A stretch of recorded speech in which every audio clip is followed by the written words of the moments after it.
Алып қашқан деген жалпы дұрыс емес деп қабылдаймын өз басым. Ер азамат жалпы қыздың ата-анасын алдынан өтіп, Сәбит! алып барып алып қашпаса ол.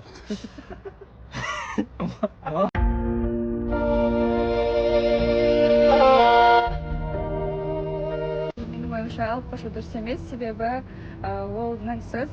Если қыз өзі келісіп тұрса, то это нормально. То это ее выбор. Қыз алып қашу мен үшін өзі қате деп ойлаймын. Қате емес, дұрыс емес деп ойлаймын. Себебі ол бұрынғы заманның салт дәстүрі деп ойлаймын, бірақ қазіргі заман салт емес. Алып қашуға мүлдем қарсымын.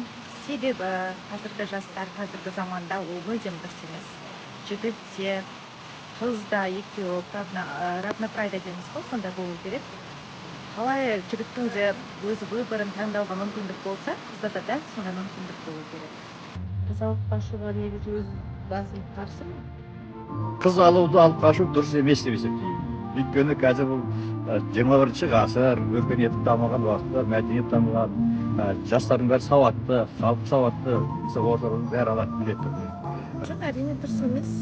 Ол қыз шынында бақытты болуға лайықты. Ол сүйген алып қаша ма, сүймеген алып қаша ма, белгісіз. Мен оған қарсымын. Алып қашу деген мен қарсымын деп екі жас бірінің келісіп, ата-анамен бірге келісіп, қазіргі заманда ешкім алып қашпайды.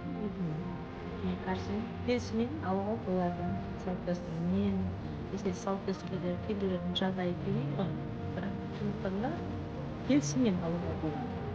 Ол жақтың ешқандай шығыны жоқ деп қараймын. Келісіп, сөйтіп алып қашу деген ол жаққа бармайды. Өйткені сыртынан көйлек тағмайды, бетті ғана болмаса бір сөйлестік, ол бетті алып қашып кетеді, бірақ түбінде шындап дегенде ажырасып кетеді. Мен оған қарсымын.